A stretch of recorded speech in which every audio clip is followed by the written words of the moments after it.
ประเทศไทยจังหวัดแพร่ FM 91 เมกะเฮิรตซ์ให้ความรู้คู่ความสุขก่อนจะฟังสปอตนี้เราอยากให้คุณทำใจดีๆเชื่อไหมว่ามีประกันภัยที่คุ้มครองการเสียชีวิตสูญเสียอวัยวะหรือทุพพลภาพในราคาแค่หลักร้อยแล้วไงนอกจากนี้ยังคุ้มครองดูแลค่าใช้จ่ายในการจัดงานศพในกรณีที่เสียชีวิตจากการเจ็บป่วยด้วยให้จริงดิทั้งหมดนี้อัตราเบี้ยประกันภัยแค่200ต่อเดือนเหรอถูกดีนะต่อปีอ้าวช็อกไปละประกันภัย200ราคาถูกซื้อที่ไหนคุ้มครองเท่ากันรับเกิน100ให้ประกันภัย200กับคนที่คุณรักโดยสำนักงานคปภ.สายด่วนประกันภัย1186ศูนย์บริหารจัดการน้ำจังหวัดแพร่มีหน้าที่ในการบริหารจัดการน้ำในจังหวัดแพร่โดยมีเป้าหมายเพื่อให้มีแหล่งน้ำใช้อย่างเพียงพอสำหรับการดำรงชีวิตและการพัฒนาและเพื่อให้เกิดการใช้น้ำอย่างมีประสิทธิภาพและเป็นธรรมรวมถึงการอนุรักษ์แหล่งน้ำและการแก้ไขปัญหาน้ำท่วมศูนย์บริหารจัดการน้ำจังหวัดแพร่เข้าใจเข้าถึงพัฒนาเพื่อประชาชนติดต่อศูนย์บริหารจัดการน้ำจังหวัดแพร่โทร054-532-900หรือองค์การบริหารส่วนจังหวัดแพร่โทร054-532-485ถ้าทุจริตคือไวรัสเราจะเป็นวัคซีนอย่ารอให้ใครมาเปลี่ยนโลกเริ่มจากเราก่อนขอเชิญทุกคนมาสมัครเรียนหลักสูตรต้านทุจริตศึกษาในรูปแบบออนไลน์ฟรีจากสำนักงานปปช.ผ่านเว็บไซต์ aced.nacc.go.th เรียนง่ายเรียนสนุกจบแล้วได้ใบประกาศนียบัตรออนไลน์ส่งตรงถึงมือเรียนรู้วิธีต้านทุจริตเสริมภูมิคุ้มกันทางจิตใจเปลี่ยนพลังความคิดเป็นพลังต่อต้านความไม่ถูกต้องไม่ว่าคุณจะเป็นนักเรียนนักศึกษาหรือประชาชนทั่วไปมาเพิ่มพลังความรู้สร้างสังคมใสสะอาดด้วยการเรียนรู้แบบใหม่บนแพลตฟอร์มต้านทุจริตศึกษาออนไลน์ของสำนักงานปปช.สมัครเลยวันนี้ที่ aced.nacc.go.th มาร่วมสร้างประเทศไทยโปร่งใสไร้ทุจริตและสินบนเริ่มได้ที่ตัวคุณสนับสนุนโดยกองทุนปปช.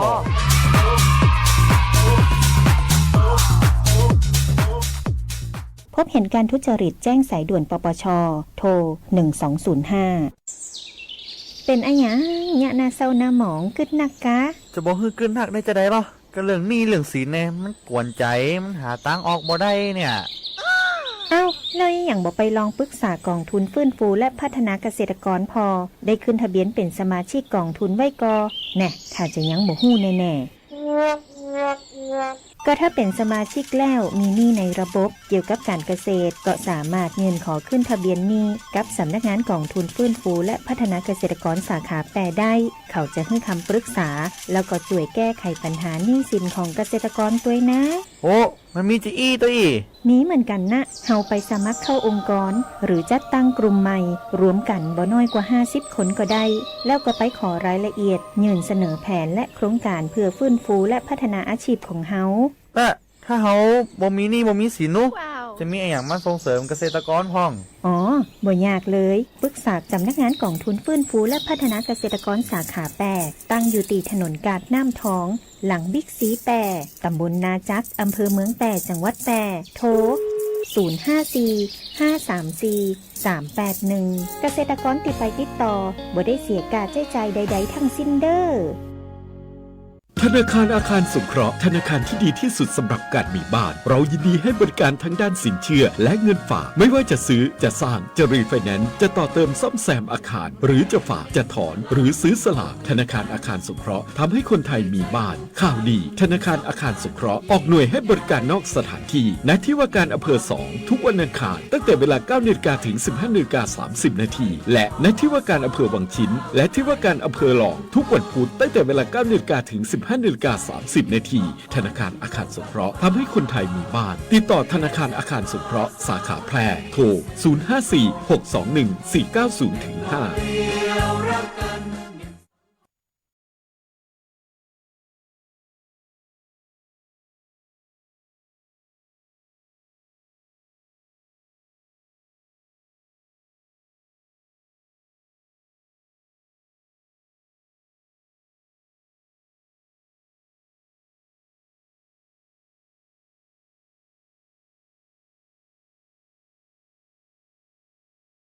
วิทยุแห่งประเทศไทยจังหวัดแพร่ 91 เมกะเฮิรตซ์ ให้ความรู้คู่ความสุข ที่นี่สถานีวิทยุกระจายเสียงแห่งประเทศไทยจังหวัดแพร่ ส่งกระจายเสียงด้วยระบบ FM สเตอริโอมัลติเพล็กซ์ ความถี่ 91 เมกะเฮิรตซ์ จากนี้ไปติดตามรับฟังรายการ แพร่สารฝันพลังใจ โดยเครือข่าย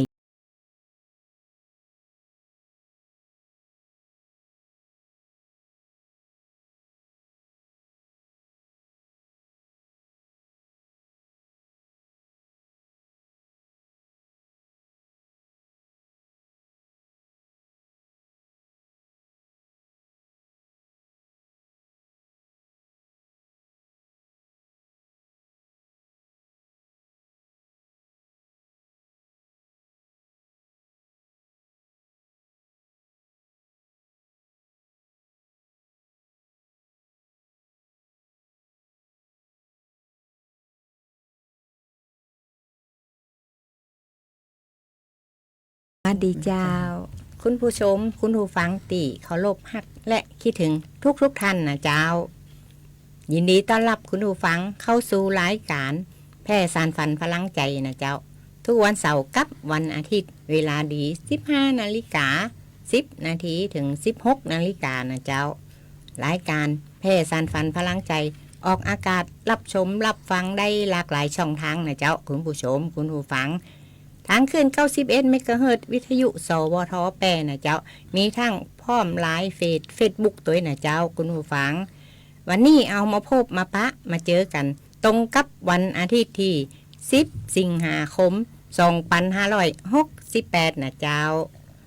ตอนนี้คุณผู้ชมคุณผู้ฟังรับชมรับฟังอยู่ทางใดพ่องเจ้าสามารถส่งข้อความทักทายเข้ามาได้นะเจ้าคุณผู้ฟังว่าทั้งบ้านคุณผู้ฟังคืนฟังฮับชัดเจนดีกว่าเจ้าสภาพอากาศเป็นจะได้พองวันนี้ถ้าหากว่าคุณผู้ฟังอยากฟังเพลงอย่างชื่นชอบเพลงอย่างก็แนะนำเข้ามาได้นะเจ้า0545235516นะเจ้าโดยมีข้าเจ้าจำนงใส่พงพิทักษ์มาอยู่เป็นเปี้ยนกับคุณผู้ฟังกับเฮา2 คนวันนี้มาพร้อมกับคุณมะยุรีเขียใจนะเจ้าสวัสดีเจ้าสวัสดีเจ้าคุณป้าจำนงเจ้าข้าเจ้ามายุรีเครือใจนะเจ้าเนาะวันนี้เจ้าก็มีข่าวเกี่ยวกับอุบัติเหตุรวมถึงข่าวของพัฒนาการสังคมและความมั่นคงของมนุษย์เนาะจะเอามาเล่ากับทุกท่านนะครับฟังกันวันนี้เป็นจะได้พ่องเนาะสบายดีก็เจ้าเนาะช่วงนี้แดดออกก็คงจะได้ซักผ้าซักเสื้อก็มีกลิ่นหอมแล้วเนาะใจแล้วหลังจากที่ช่วงก่อนนะก็ฝนตกมาหนาแน่นขนาดนักเลยเนาะก็รักษาสุขภาพกันเน้อห้อนแล้วก็อากาศเปลี่ยนแปลงแล้วก็อย่างนี้ให้ทุกท่านนะเป็นวัดเป็นไอกันได้เช่นเดียวกันนะช่วงนี้ก็เปิ่นก็มีการลงไห้ลงน้ากันแล้วเนาะใจแล้วป้าน้องมีข่าวอย่างพอใจแล้ววันนี้เขาก็นำข่าวสารสาระน่ารู้มาฝากคุณผู้ชมคุณผู้ฟังนะเจ้าเนาะเขาก็หมุนเวียนสลับซับเปลี่ยนกันไปนะเจ้าคุณผู้ฟังเนาะวันนี้อาทิตย์นี้เขาก็มาพบมาเจอกันในวันหยุดพักผ่อนนี่นะเขาก็จะนำข่าวสารสาระน่ารู้มาฝากคุณผู้ฟังนะเจ้าก็ขอให้คุณผู้ฟังโปรดติดตามนะเจ้าเพราะว่าเขามีข่าวดีสาระน่ารู้มาฝากเนาะกำเดียวเขามาหับฟังเพลงตีมีทักแฟนรายการเปิ้นแนะนำกันเข้ามานะเจ้าวันนี้มีแฟนรายการเปิ้นแนะนำกันเข้ามาหลายเนาะเจ้า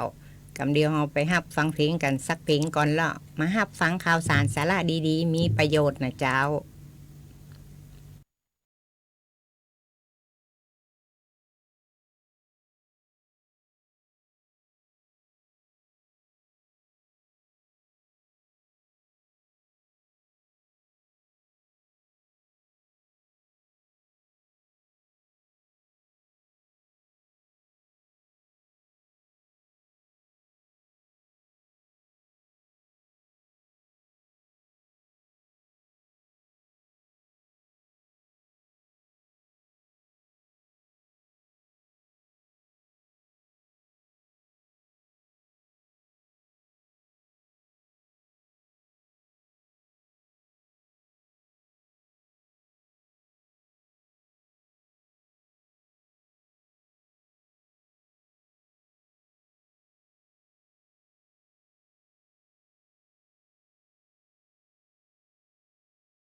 จังหวัดแปรขอเชิญชวนสร้างบารมี เสริมมงคลชีวิตตามเส้นทางการท่องเที่ยวนมัสการพระธาตุพันปี เจิญไปสักการะพระธาตุจอแหพระธาตุดอยเล็งพระธาตุสิงหอุตรนคร พระธาตุสีจุ๋มพระธาตุหลวงใจจ้างกั้มพระธาตุหัวควง พระธาตุปงสนุก พระธาตุพระห่วง พระธาตุปูแจ พระธาตุแหลมลี่ พระธาตุขวยปู พระธาตุจอมแจ้ง พระธาตุเนื่องพระธาตุไฮซอย และพระธาตุห้วยออบอกเลยว่าสายมูบไดิพลาดสักหน่อย ไปเคาะระฆังคือดังระเบิดฮือชีวิตเฮาสุขบันเจิด ปังปังปังสาตุเจ้า แอลแปแอลมวน ได้ความสุขกูฤดู คนแปรนี่ใจงามเจ้า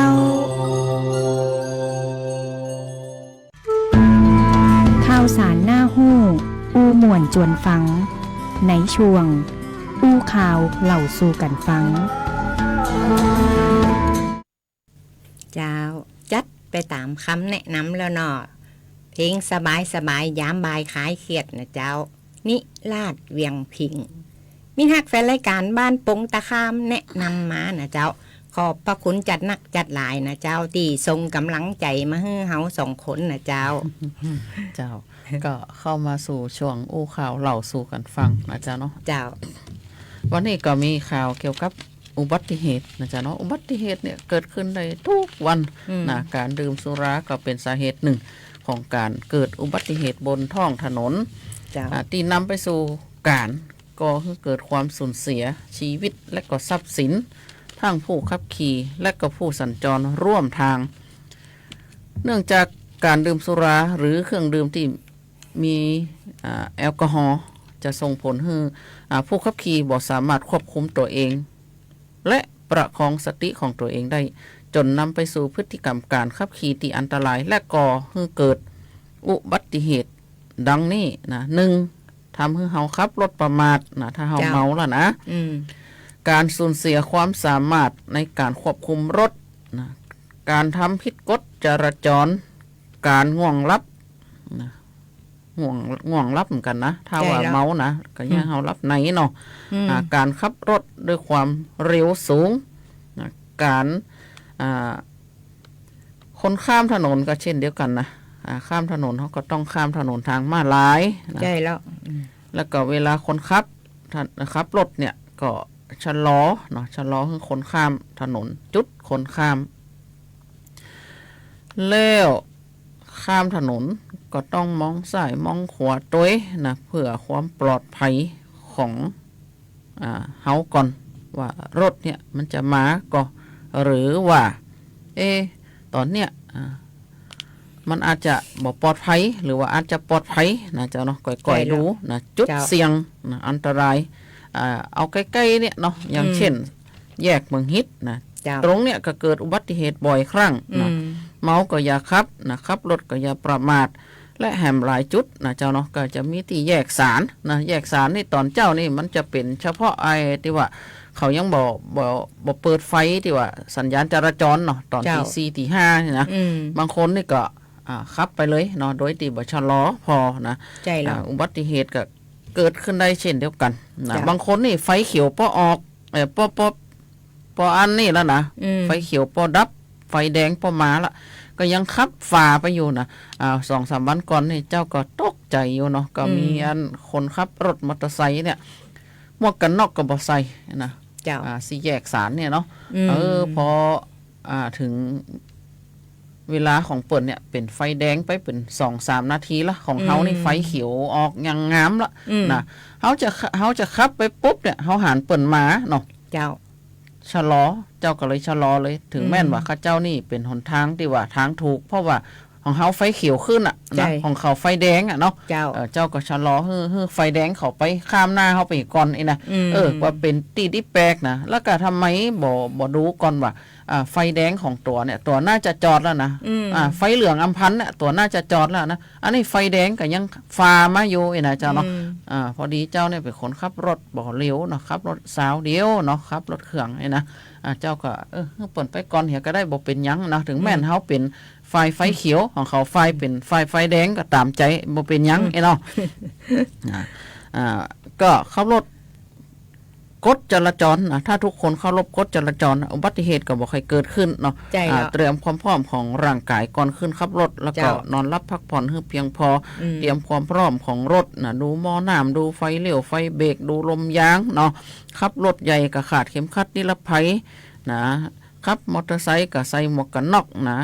ถ้าว่าคนขับมอเตอร์ไซค์นี่ทั้งคนซ้อนคนขับเนาะใส่หมวกกันน็อกเหี้ยรถใหญ่ก็ขาดเข็มขัดถึงคนขับคนโดยสารเนาะแล้วก็ตีแน่ๆก็คือดูวันหมดอายุของพรบนะถ้าเกิดเหตุฉุกเฉินก็โทร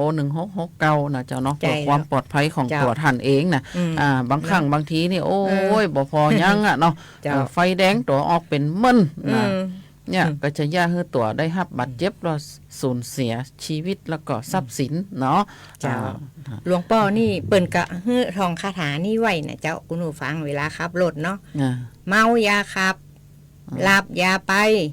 ไม่มั่นใจอย่าแซงหลวงพ่อเปิ้นฮื้อทองไว้เนาะหลวงพ่อนี่จัดดีเนาะเป็นวัดไหนจ้าที่เปิ้นฮื้อมานี่เนาะใจได้นะเจ้าคุณผู้ฟังเท่าทองไว้นะมันก็จะบ่เกิดอุบัติเหตุอันตรายสำหรับเฮาเนาะเจ้าวันนี้เขาก็จะนำข่าวของผู้สนับสนุนรายการแพร่สานฝันพลังใจจากกองทุนพัฒนาส่งเสริมคุณภาพชีวิตคนพิการจังหวัดแปร่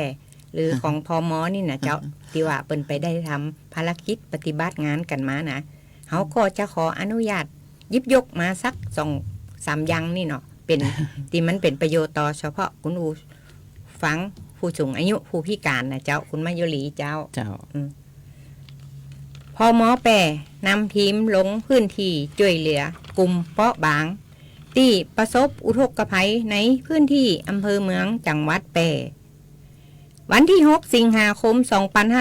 2568นางสาวโสภิน สุวรรณหงษ์พัฒนาสังคมและความมั่นคงของมนุษย์จังหวัดแปร่นำทีมพม.แปร่พร้อมโดยเจ้าหน้าที่จากเทศบาลเมืองแปร่และผู้นำชุมชนลงพื้นที่มอบข้าวสารอาหารแห้งและน้ำดื่มเพื่อช่วยเหลือและบรรเทาความเดือดร้อนในเบื้องต้นแก่คนพิการผู้ป่วยติดเตียงและกลุ่มเปราะบางที่ได้รับความเดือดร้อนจากเหตุอุทกภัยในพื้นที่อำเภอเมืองแปร่จังหวัดแปร่พร้อมทั้งพิจารณาให้ความช่วยเหลือเงินสงเคราะห์และปรับปรุงที่อยู่อาศัยตามระเบียบกระทรวงพม.ต่อไปนะเจ้าคุณมายุรีเจ้าแล้วมีแหมภารกิจหนึ่งนะเจ้าคุณผู้ฟังพม.แปร่ลงพื้นที่ช่วยเหลือ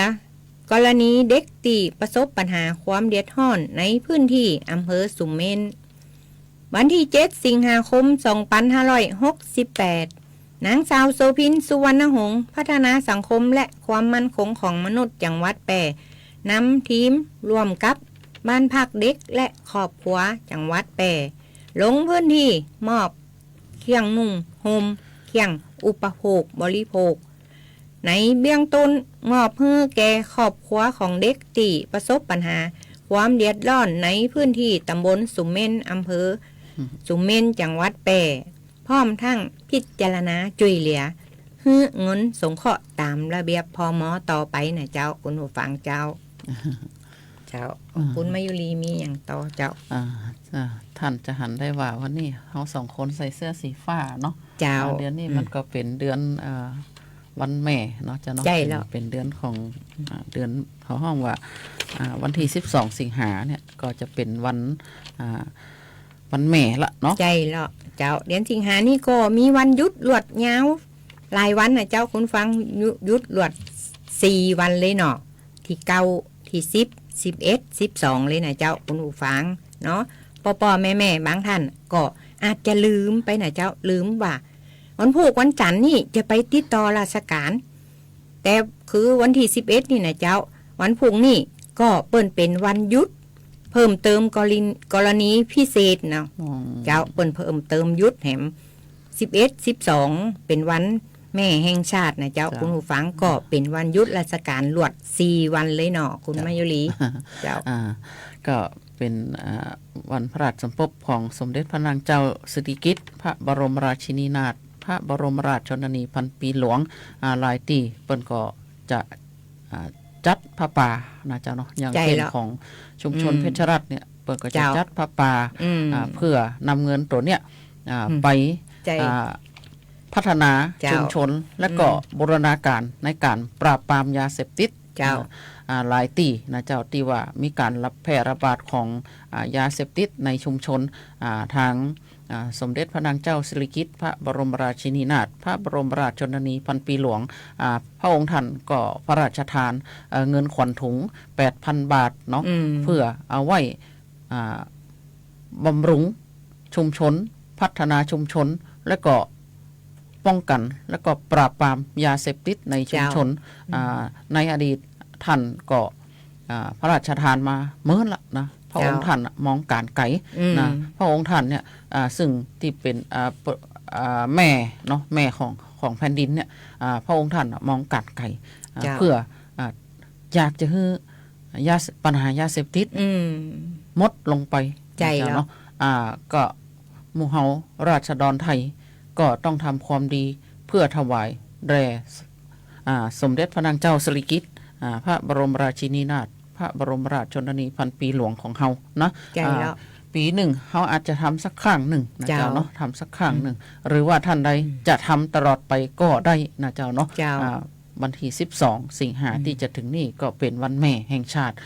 ทุกคนก็ไปบอกรักแม่กันเฮียเด้อใจแล้วเจ้า คุณผู้ฟังอยู่ทางบ้านเป็นจะได้พองเจ้าวันนี้รู้สึกอากาศจะร้อนก็เจ้าทั้งสถานีพี่ก็แดดร้อนเหมือนกันนะเนาะเจ้าวันหกวันหื้อนี่ก็จะมีพายุมาแหมเด้อเนาะเจ้าก็ต้องคอยติดตามฟังข่าวจากทางสวทแปะของเฮาเนาะแล้วก็หอกระจายข่าวทางผู้ใหญ่บ้านกำนันเด้อนะเจ้าเนาะปีนี้ก็ขอแสดงความดีใจกับท่านกำนันวีรชัยกุยคำนะเจ้าที่เปิ่นได้รับกำนันแหนบทองคำนะเจ้าเนาะกำนันดีเด่นของตำบลป่าแมดนะเจ้าเนาะแล้วก็ดีใจนะขอแสดงความดีใจกับศูนย์แพทย์ร่องซ่อนะเจ้าเนาะเมื่อกี่วันที่ผ่านมาเนี่ยวันที่8ที่ผ่านมาเนี่ยนายแพทย์วีรศักดิ์ดำรงพงศ์นายแพทย์สาธารณสุขจังหวัดแปรมอบหมายให้ทันตแพทย์หญิงขวัญหไทยมงคลนะผู้ช่วยนายแพทย์สาธารณสุขจังหวัดแปรประธานคณะกรรมการตรวจประเมินและมาตรฐานในการบริการสุขภาพปฐมภูมิจังหวัดแปรและคณะกรรมการคณะที่3ออกตรวจประเมินคุณภาพและมาตรฐานศูนย์สุขภาพชุมชนเขตเมืองโรงพยาบาลแพทย์โรงพยาบาลแปรหรือศูนย์ร่องซ่ออำเภอเมืองจังหวัดแปรทั้งนี้ก็ได้รับการต้อนรับจากเจ้าหน้าที่และภาคีเครือข่ายในพื้นที่เป็นอย่างดีเนาะผลปรากฏว่าการประเมินพบว่าผ่านเกณฑ์นะเจ้าเนาะก็ขอแสดงความดีใจกับศูนย์แพทย์ร่องซ่อตยนะเจ้าเนาะที่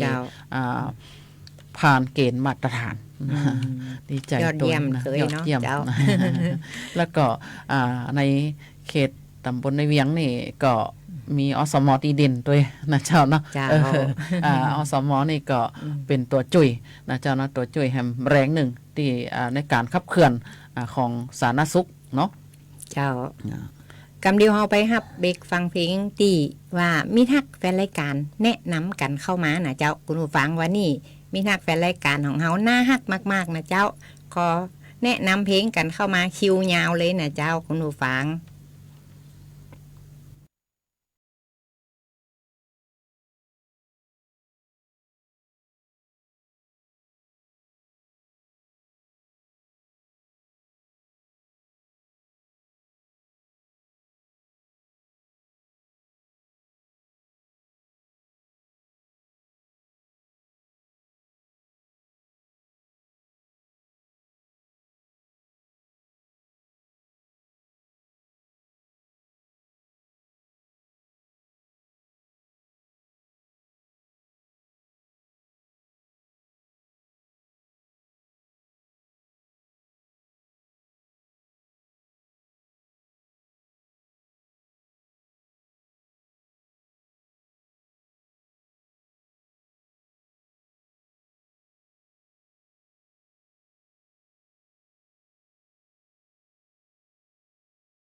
ขับไม่ดื่ม ดื่มไม่ขับ อย่าลืมนะคะ ด้วยความปรารถนาดีจากสถานีวิทยุกระจายเสียงแห่งประเทศไทยจังหวัดแพร่ FM 91 เมกะเฮิรตซ์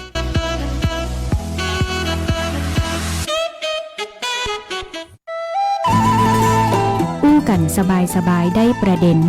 ในช่วงอู้ง่ายฝังมวล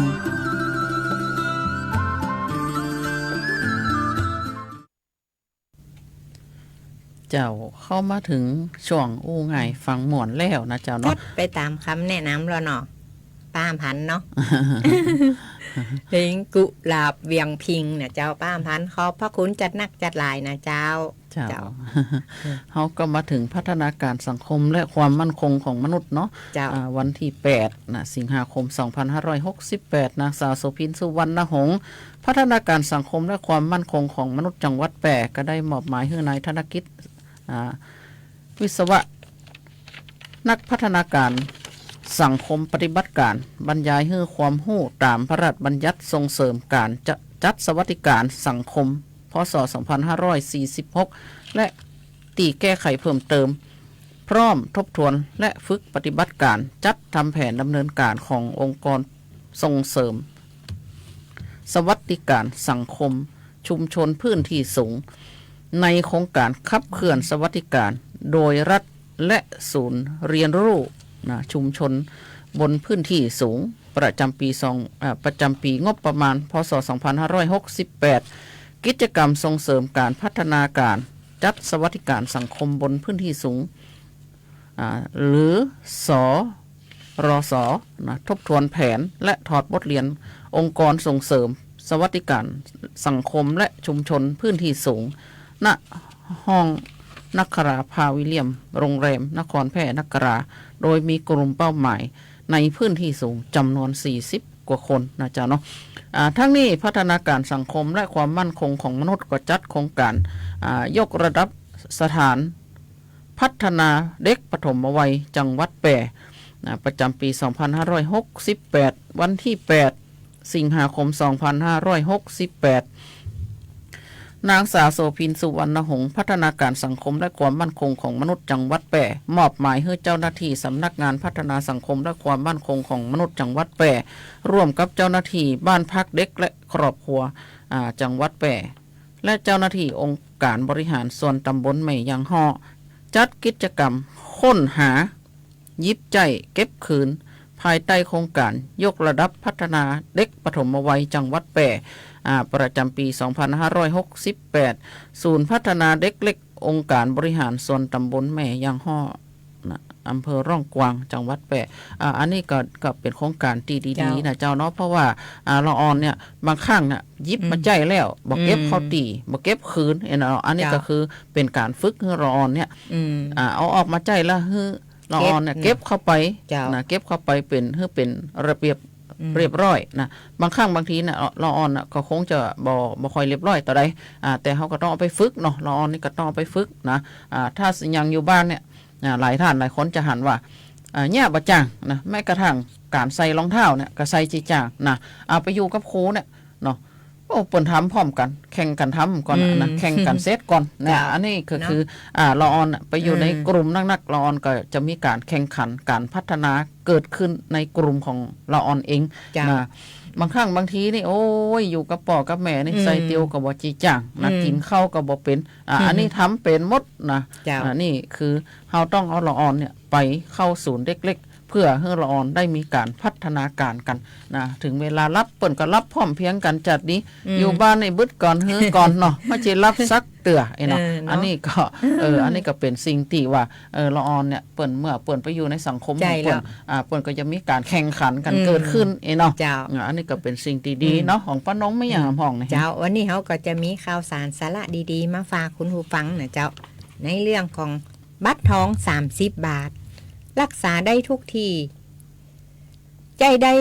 ตีโรงพยาบาลนอกพื้นที่หรือข้ามจังหวัดได้หรือไม่ในปี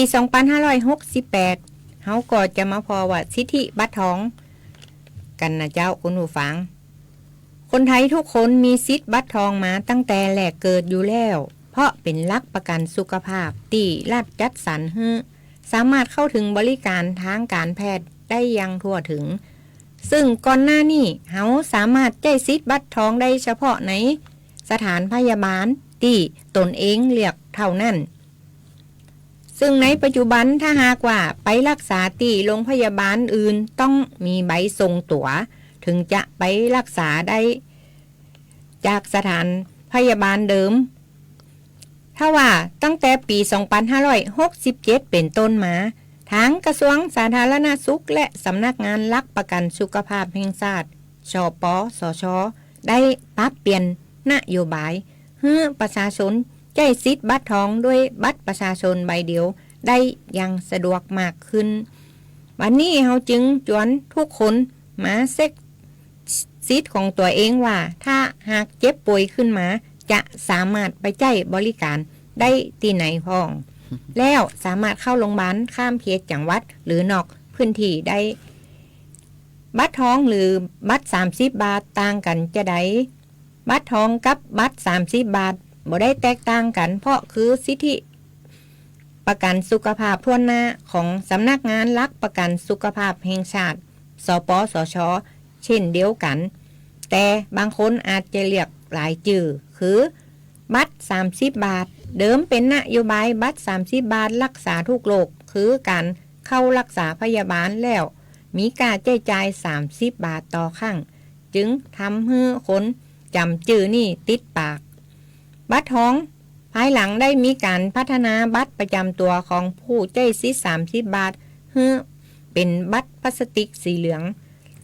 เฮาจึงห้องติดปากว่าบัตรทองนะเจ้าบัตรประกันสุขภาพทั่วหน้าซึ่งที่ทางการมากที่สุดโดยหมายถึงสิทธิในการเข้าถึงบริการใน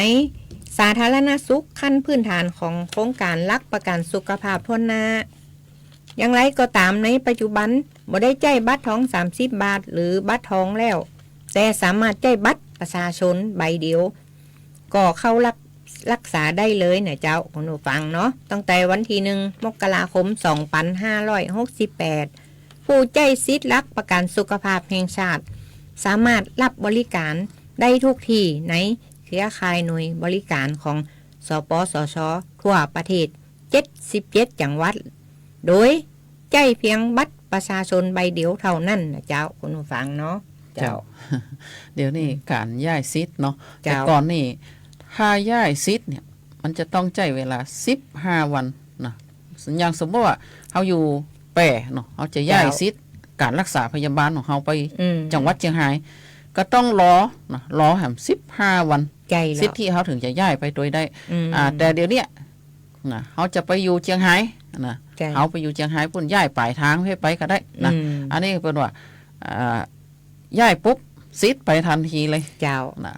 อันนี้สะดวกสบายบ่เหมือนแต่ก่อนบ่ต้องมารอใบส่งตั๋วเนาะเดี๋ยวนี้สิทธิบัตรทองเนี่ยย้ายปุ๊บได้ทันทีนะมันคือว่าเดี๋ยวนี้เขาก็พยายามแก้กฎหมายให้รวดเร็วทันใจแต่สมัยก่อนนี่กว่าจะเป็นขั้นเป็นตอนเนาะอย่างอสม.ของเขาก็เช่นเดียวกันนะถ้าท่านใดนะบัตรของท่านนะหมดอายุท่านก็ไปต่อยนะส่วนมากอสม.เนี่ยนะเปิ้นก็จะดูแลแต่คนอื่นนะไม่ได้ดูแลตัวเองนะลืมตรวจสอบสิทธิ์ตัวเก่านะสิทธิ์ของอสม.เนี่ยบางครั้งมันหมดไปท่านก็ต้องมันตรวจสอบนะไปที่ต้นสังกัดของท่านนะไปสอบถามที่รพสตของท่านแต่เดี๋ยวนี้มันต้องจำเป็นต้องไปก็ได้นะท่านตรวจในมือถือท่านก็ได้นะอสม.เดี๋ยวนี้เขายุคIT นะเขาจะเก่งมากนะอสม.เดียวนี่นะพัฒนาการโหสุดยอดเลยนะแม้กระทั่งที่ว่าอสม.มาเดียวเนี่ยนะเปิ่นไปปักมุดผลไผ่ไปปักมุดคลังขยะเปี้ยเลยอย่างเลยเนี่ยเปิ่นมีการเก่งนะเก่งเรื่องITนะสมแล้วนะเจ้าที่ว่าอสม.เนี่ยของประเทศไทยเขาเนี่ยก็ชนะฮบโควิดชนะไอ้เนาะเจ้าเนาะเปิ่นทั้งมีกลยุทธ์สารพัดเนาะแต่เดี๋ยวนี้ก็เปิ่นก็จะมอบหมายให้อสม.เนี่ยเป็นครูกอเจ้าครูกอในการลด NCD ให้ได้นะโรค NCD นี่เป็นโรคปฏิดต่อเจ้าเนาะอสมต้องเนี่ยเป็นตัวอย่างนะฮะเนี่ยเป็นตัวอย่างรวมไปถึงว่าอันประเดี๋ยวนี้เนาะโอ้หลายโรคมันมากับหลังน้ำท่วมนี่ใจแล้วนักขนาดเลยเนาะเจ้าบอกว่าจะโรคไข้เลือดออกโรคชีหนูอย่างนี้เนาะเจ้าคุณผู้ฟังต้องระมัดระวังนะเจ้าวันนี้ก็ตรงกับวันที่10 สิงหาคมนะเจ้าปกตินี่เงินจะโอนเข้าวันนี้วันที่10ตรงกับเป็นวันอาทิตย์นะเจ้าเบี้ยผู้สูงอายุผู้พิการเงินอุดหนุนบุตรกรมบัญชีกลางก็ได้โอนเงินเข้าตั้งแต่วันศุกร์ที่8 สิงหาคมที่ผ่านมาแล้วนะเจ้าคุณผู้ฟังคุณมายุรีเพราะว่าเป็นวันผูกวันหือก็จะเป็นวันหยุดวันแม่เนาะวันนี้ก็หยุดอยู่แล้วเนาะเจ้าวันนี้ก็หยุดเบรกฟังเพลงกำหรือว่าจะได้ป้าเจ้ากำเดียวเฮามาติดตามช่วงสุดท้ายนาสาระนะเจ้าเฮาไปหาฟังเพลงตีมีทักแฟนรายการแนะนำกันเข้ามานะเจ้า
จากสภาพอากาศที่แปรปรวนทำให้เกิดภัยพิบัติต่างๆ ทางธรรมชาติ เพื่อเตรียมความพร้อมรับมือกับสถานการณ์ที่อาจจะเกิดขึ้นประชาชนควรเฝ้าระวังติดตามข้อมูลข่าวสารจากหน่วยงานภาครัฐที่เชื่อถือได้ดูแลตนเองและบุคคลในครอบครัวต้องการความช่วยเหลือด่วนแจ้งเหตุมาที่กองอำนวยการป้องกันและบรรเทาสาธารณภัยจังหวัดแพร่โทร 054-533-680 หรือสายด่วนปพ 1784 ส่วนราชการที่เกี่ยวข้องอำเภอองค์กรปกครองส่วนท้องถิ่นในจังหวัดแพร่พร้อมข้อการช่วยเหลือทันทีปรารถนาดีจากผู้ว่าราชการจังหวัดแพร่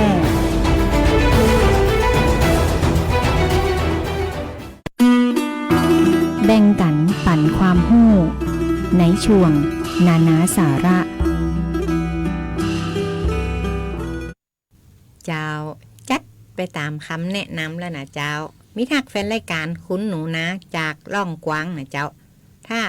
คิดถึงเธอมากกว่านี้เจ้าขอบพระคุณจัดนักจัดลายนะเจ้าคุณผู้ฟังตีส่งกำลังใจมาให้เฮา2 คนนะเจ้ารายการแพร่สานฝันพลังใจขอขอบพระคุณผู้อำนวยการสถานีวิทยุสวท8ท่านผอ.โชคชัชการราชภูพร้อมกับเจ้าหน้าที่ที่เปิ่นอำนวยความสะดวกให้กับรายการแพร่สานฝันพลังใจกราบขอบพระคุณเป็นอย่างสูงนะเจ้าเอามาแวะสวัสดีทักทายมิทักแฟนรายการตั้งหน้าวิทยุนะเจ้าคุณมายุรีทักทายตั้งหน้าเฟซบุ๊กเนาะเจ้าขอสวัสดีมิตรรักแฟนรายการทั้ง8อำเภอนะเจ้าเนาะแล้วก็หลายท่านหลายคนเนาะที่เปิ่นฟังมาจากทางไกลแล้วก็เป็นโทรศัพท์เข้ามาเนาะดังเด่นใจปุ่นเนาะหลายวันที่ผ่านมาเนี่ยน้ำดื่มตีเด่นใจนะเจ้าเนาะตีว่าหน้าเขาห้องว่าหน้าด่านห้วยไหลเนาะเปิ่นก็ฝากทุเรียนแกนใหญ่ๆมา2แกนเบ้อเร่อเลยนะเจ้าเนาะก็ขอขอบพระคุณนะวันนี้เปิ่นเดินทางไปแอวปุ่นเปิ่นไปแอวบ้านแม่ลัวไอ้นะเปิ่นว่าเนาะหลายท่านหลายคนก็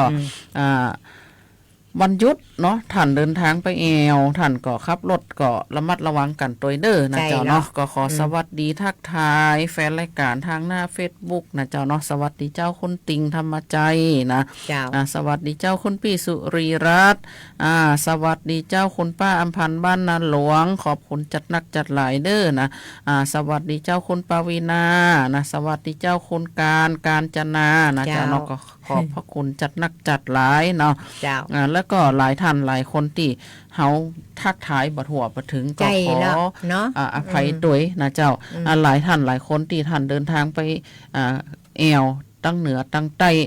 ตั้งอีสานอย่างก็ดี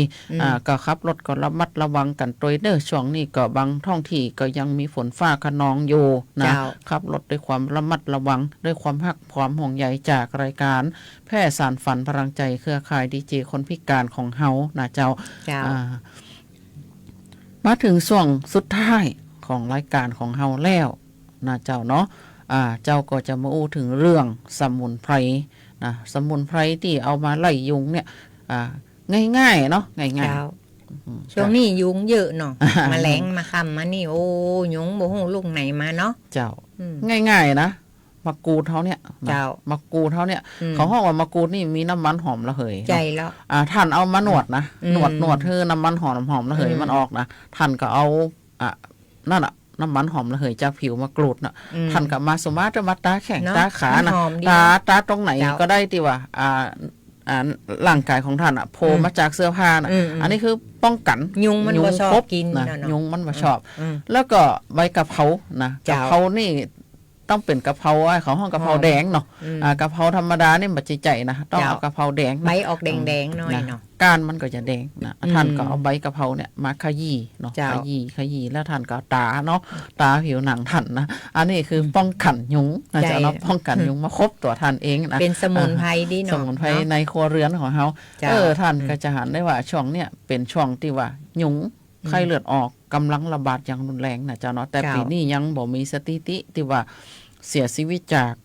โรคไข้เลือดออกเตือนะยุงตัวน้อยเดียวเนี่ยมันก็ย่าเฮาเป็นไข้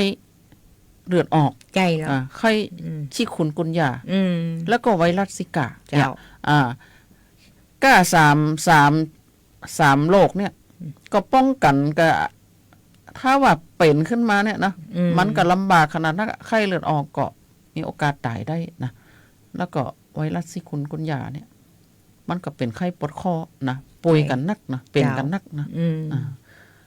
ช่วงนี้เขาเดินทางมา ถึง ช่วงท้าย สุ รา ด ยการเขาแล้วเนาะ เจ้า ปานงเนาะ ขอขอบพระคุณทุกเสียงทุกสายทุกข้อความนะเจ้าคุณผู้ฟังเจ้า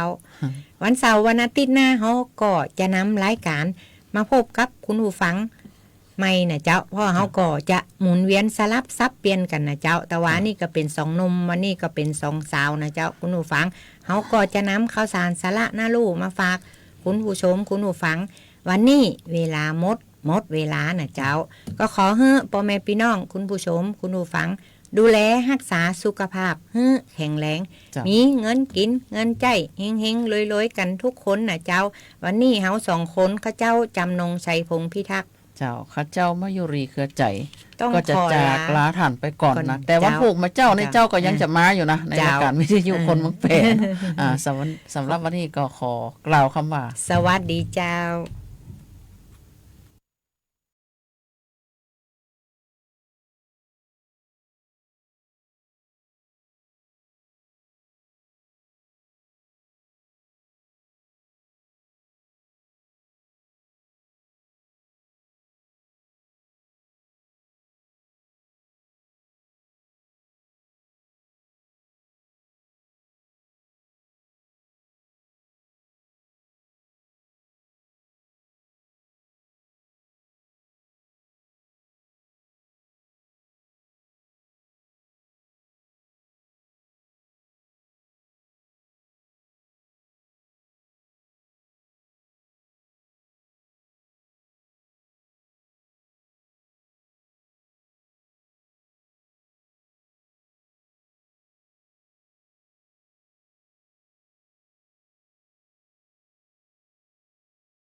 แข่งขัน